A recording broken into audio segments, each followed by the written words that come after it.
Here we are, all ready to take you down to Pine Ridge for another visit with Lum and Abner. Brought to you by the makers of Horlicks, the original malted milk.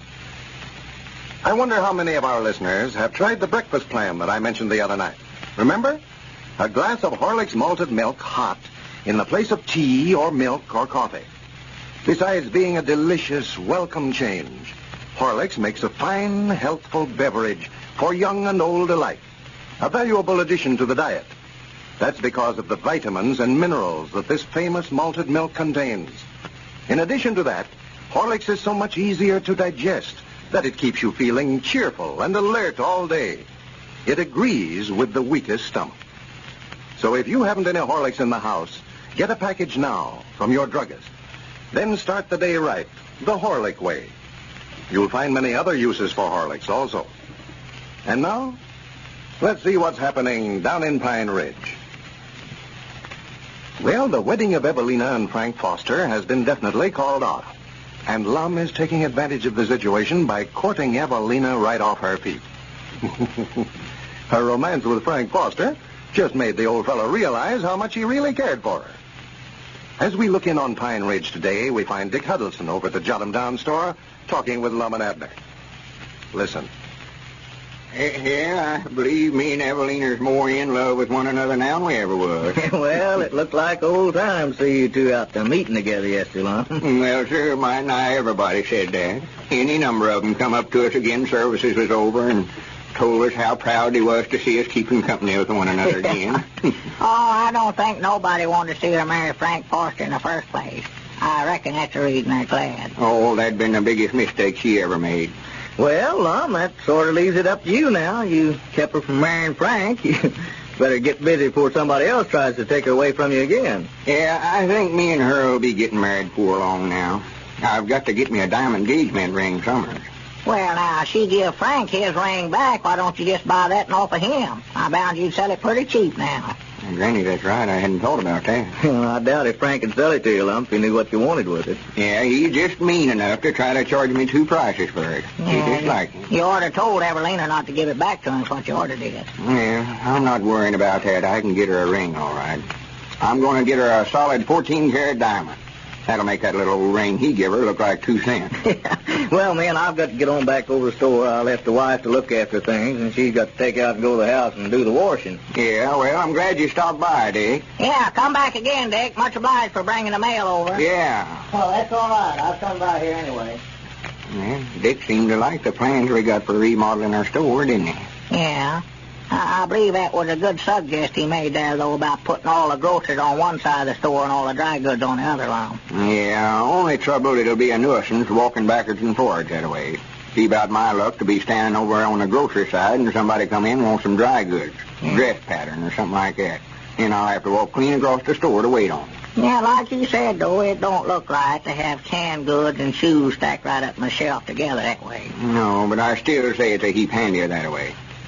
Wish we could run the store sort of like one of them cafeterias where we ate over at Greenwood. You mean put a eating place in here? No, but let everybody wait on themselves.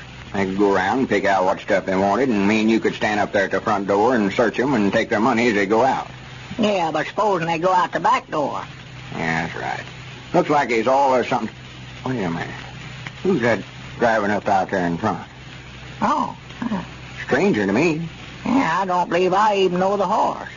He's a dressed-up sort of a feller, ain't he? Yeah, more like that drummer is what he is. And he's just wasting his time calling on us, then, for we ain't buying nothing till we get this store remodeled.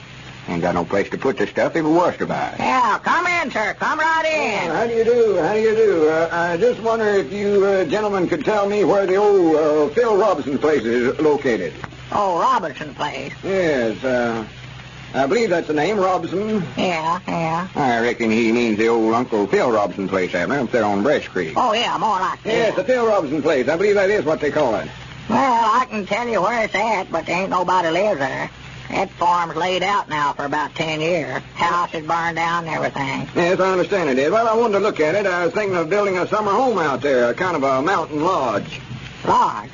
Well, of course, it's your own business, but I don't believe you'll do no good with a lodge way out there. Most of us fellas around here belongs to the woodmen of the world anyway. No, I mean to fix the place up. Bring my family out here during the summer. And tell me there's some beautiful scenery around there. Yeah, well, I don't know whether I'd say that or not. You can't see much of anything for the dead blame mountains out there. But if you want to go ahead out there, well, I can tell you how to go. Yeah, just follow that road right out there in front of the store till you get to the southeast corner of Uncle Henry Lunsford's fence. Well, he don't know where Uncle Henry Lunsford's place is, Abner. Oh, no, that's right. Well, it's the first place you come to on the right after you pass Ham Douglas's there. Yeah, well, Abner, this gentleman is a stranger. He don't know where Ham Douglas lives. I'll tell you what you do, mister. Just follow that road out there for about 4 miles and a quarter. You'll come to a fork. Now, the right-hand fork will take you down through Hogjaw Valley and over in the Crystal Hill settlement. Yeah. But you don't want to go that way if you're looking for the old Robinson place, No. for that road bears sort of south. You want to go north, so you take the left-hand fork. Or just ask any of them houses along there, or ask the folks in them, rather. They can tell you where they live at. Oh, yeah, they all know where it's at. Now, you might have to ford the river. It appears to me that I heard somebody say that bridge had washed out down there. Well, thank you, gentlemen. I think I can find it. Oh, yeah, you won't have no trouble. Yeah, I hope you decide to locate here. And if you do, don't forget you've got a complete line of might not anything in the way of merchandise right here. Yeah. That is, except stick bluing and lamp wicks. I believe we're out of them right now. Yeah, but by the time he gets a house built and moved in, we ought to have him one. Yeah. My granny, that's a right pretty ring you're polishing up there. Is that a solid diamond? Oh, yes, that's a 3-carat stone. Yeah, that stone we've had in our family for several generations now. Well, a feller'd never know it. It just sparkles just like a brand new one. Now, I'm going to get Evalena a 14-carat solid gold one. Yeah. Of course, you don't know Evalena, but her and me's liable to get married just any day now. She's single, too. Yeah, her and Mom's got up a case. Well, thank you, gentlemen, for the information. I'll have to be going. Yeah, not at all, not at all. Now, come in again. Yeah, I hope you locate here. Well, thank you. He's a right nice fella, wasn't he? Yeah, I hope he does move in here. But I can tell by looking at him, he's got money. Oh, yeah. I bet he's richer than bottom land. We need folks like him here in the community. Yeah. I wouldn't mind to join up with that lodge he's talking about putting in, but I know Elizabeth never would let me out long enough at night to go clean out there. The meetings wouldn't do me no good to join up. Well, I don't think that's the kind of a lodge he's talking about, Abner. Huh? Must have been something else besides the He woodman. said lodge, that's what he said. I heard him. Wait a minute, what's wrong out there? Looks like he's lost something. Yeah.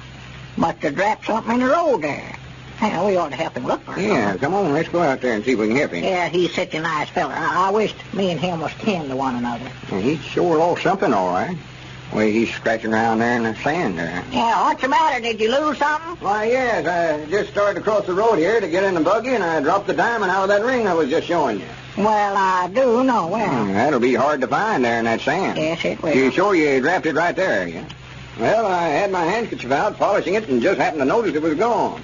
Well, it ought to be around here somewhere then. We'll find it shortly. Yes, I hope so. But I wanted to get out and look at that farm this afternoon. I've got to be back in Mena in time to catch that 7 o'clock train. Yeah, well, now, we'll find it. Don't you worry Yeah, now. now, don't worry. I'll run in there and get a flour sifter out of the store. Yeah. Granny's, we'll sift every bit of this sand out here till we do find it. Yeah, that's the thing to do. We'll locate it. Well, I tell you, I've just got to going out to that farm, made a special trip out here to see it. I can come back by here, and if you found it, I'll be glad to pay you for it. I'll give whoever finds it $200. $200. Well, we'll find it then. Or turn this road upside down or one. Well, I hope you do. I'll be back sometime this afternoon. I appreciate you helping me out this... Not at all, no. Get up, Barry. Get up. Now, don't you worry now. We'll find it. You just go right ahead and look at the farm. $200. Here, I brung 2 sifters.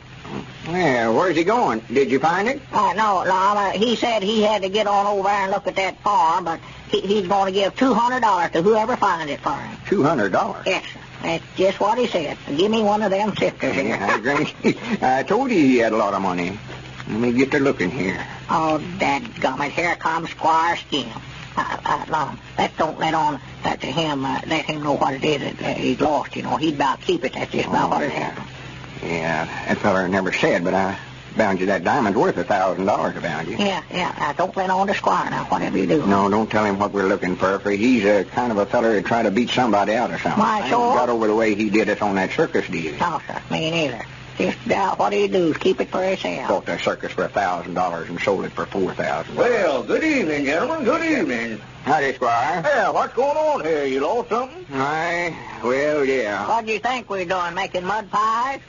Well, maybe I can help you here. I've got mighty good eyes. Now, what is we're looking for now? No, nothing much. If you No.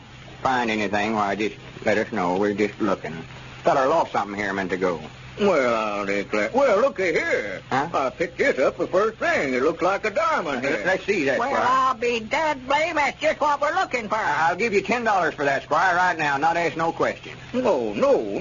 I couldn't think of it, Lum. This stone here is worth a lot of money. You can tell that. I know it, but I want to get it back for this friend of mine. It's his, and I don't want it for myself. I'll give you $25 for it. I know that I'll give you $50 for it. 75. Well, give me $100 and I'll turn it over to you. The first one that gives me $100 can have this diamond.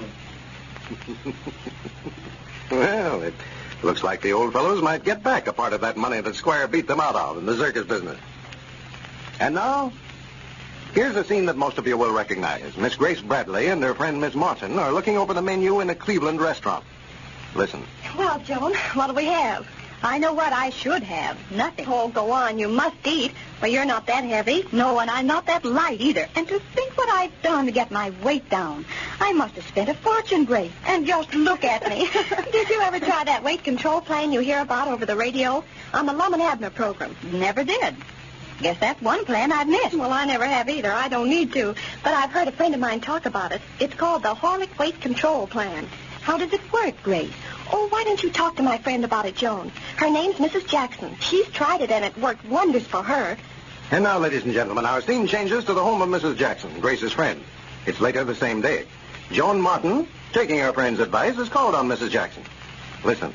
And is that all there is to it? Just a glass of Horlick's malted milk in place of a heavy lunch? That's all there's to it. But, Mrs. Jackson, I'm used to a big midday meal, you know. Won't I get hungry later in the day? Not a bit. That's the beauty of the plan. Horlicks readily takes the place of a heavier meal because it's so very satisfying. That's why the plan's so safe. And you can take a second glass later at the fatigue period in mid-afternoon, if you feel that you need it. Or you may dissolve a few Horlicks lunch tablets in your mouth for quick energy. Mrs. Jackson, I'm really awfully grateful for all you told me. I do want to control my weight. And I know you will, Miss Martin. I'll never forget what Horlicks has done for me. This is Carlton Brickert speaking for Lum and Abner and Horlicks, who now bid you all good night and good health.